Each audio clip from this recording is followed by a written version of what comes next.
36 ਦਾ tractor ਆ 46 horse power 46 horse power ਤੇ 1988 model ਵਾ ਇਹ 1988। ਹਾਂ ਤੇ 4x4 ਚੱਲਦਾ ਉਹਦੇ ਬਰਾਬਰ ਟਰਾਲੀ ਭਰਦਾ ਵਾ ਇਹ। ਨਹੀਂ ਸਹੀ ਗੱਲ ਆ, ਹਾਂ। ਇਹ ਤਾਂ ਦੇਖਣ ਵਾਲੀ ਗੱਲ ਆ। ਦੇਖ ਲਾ ਹਾਂ। ਆਵਾਜ਼ ਵੀ ਮਾਸਾ ਵੀ ਹੈ ਨਹੀਂ ਟਰੈਕਟਰ ਦੀ। ਆਵਾਜ਼ ਮਾਸਾ ਨਹੀਂ, ਧੂਆਂ ਵੀ ਦੇਖ ਲਓ ਬਿਲਕੁਲ ਹੈ ਨਹੀਂਗਾ। ਨਹੀਂ, ਪੇਂਟ ਧੂੰਆਂ। ਧੂਏ ਤੇ ਕਲੱਚ ਨਹੀਂ ਦੱਬ ਹੁੰਦਾ, ਲਾਂਘਾ ਬਹੁਤ ਜ਼ਿਆਦਾ ਹੈਗਾ ਵਾ। ਤਾਂ ਬੜੇ ਆਰਾਮ ਨਾਲ ਟਰੈਕਟਰ ਤੁਰਦਾ ਵਾ, ਕੋਈ ਕਮੀ ਪੇਸ਼ੀ ਨਹੀਂ ਗਈ ਹੈਗੀ। ਰੇਡੀਅਲ ਟਾਇਰ ਤੇ ਪਾਏ ਹੋਏ ਆ। ਡੀਜ਼ਲ ਕਿੰਨਾ ਖਾਂਦਾ ਹੋਊ ਘੰਟੇ ਦਾ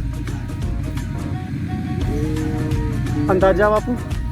ਮੈਂ ਸਵੇਰੇ ਟੈਂਕੀ ਭਰ ਕੇ ਲਿਆਂਦੀ ਸੀ। ਹਾਂ ਹੁਣ ਖਾ ਗਿਆ 7 ਟਰਾਲੀਆਂ ਭਰੀਆਂ ਨੇ ਤੇ ਸਵੇਰੇ ਟੈਂਕੀ ਭਰ ਕੇ ਲਿਆਂਦੀ ਤੇ 7 ਟਰਾਲੀਆਂ ਭਰਤੀਆਂ ਤੁਸੀਂ। 52 ਲੀਟਰ ਦੀ ਟੈਂਕੀ ਆ, ਮਤਲਬ ਲਾਲਾ ਵਿੱਚ 7-8 ਲੀਟਰ 10 ਲੀਟਰ ਹੋਣਾ ਵੀ ਆ। ਹਾਂ ਜ਼ਿਆਦਾ ਸੀਗਾ। ਹਾਂ 3 ਲੀਟਰ ਹੁਣ ਬਾਅਦ ਫੇਰ ਭਰ ਗਈ ਆ। ਹਾਂ ਮਤਲਬ 30 ਲੀਟਰ 7 ਟਰਾਲੀਆਂ ਦਾ ਖਾਦਾ ਵਾ। 30 ਲੀਟਰ 7 ਟਰਾਲੀਆਂ। ਹਾਂ ਇੱਕ ਟਰਾਲੀ ਕਿੰਨੀ ਦੇਰ ਚ ਭਰੀ ਜਾਂਦੀ? ਇਹ ਘੰਟੇ ਦੇ ਵਿੱਚ ਟਰਾਲੀ ਭਰ ਜਾਂਦੀ ਹੈ। ਉਦੋਂ ਥੋੜਾ ਤਕਲੀਫ ਨਹੀਂ ਜਦੋਂ ਨਾੜ ਜ਼ਿਆਦਾ ਜਿੱਲਾ ਆਉਂਦਾ। ਹਾਂਜੀ ਜਦੋਂ ਨਾੜ ਜਿੱਲਾ ਆਉਂਦਾ ਉਦੋਂ ਪੰਗਾ ਪੈਂਦਾ, ਉਦੋਂ ਹੂੰ। ਬਹੁਤ ਲੀਟਰ ਬਾਅਦ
'ਚ ਵੀ ਲੈ ਕੇ ਤੁਰੇ ਫਿਰਨਾ ਪਰ ਤੂੜੀ ਸਹੀ ਨਹੀਂ ਬਣਨੀ ਹੂੰ ਚੱਕਰਾਂ ਨਾਲ ਨਹੀਂ ਤੂੜੀ ਮੋਟੀ ਬਣਨੀ ਆ। ਅੱਛਾ। ਕੁਤਰਨੀ ਨਹੀਂ ਥੱਲੇੋਂ ਨਹੀਂ ਵੱਢਣੀ ਸਹੀ ਹਾਂ ਥੱਲੇ ਤੇ ਵੱਢੂਗਾ ਤੇ ਬਸ ਇਹ ਆ ਵੀ ਤੂੜੀ ਮੋਟੀ ਬਣਨੀ ਆ। ਮੋਟੀ ਤੂੜੀ ਬਣੀ ਤੇ ਟਰਾਲੀ ਉਨੀ ਛੇਤੀ ਭਰ ਜਾਣੀ। ਹੂੰ। ਬਰੀਕ ਤੂੜੀ ਨਾਲ ਟਰਾਲੀ ਦੇਰ ਬਾਅਦ ਭਰਦੀ।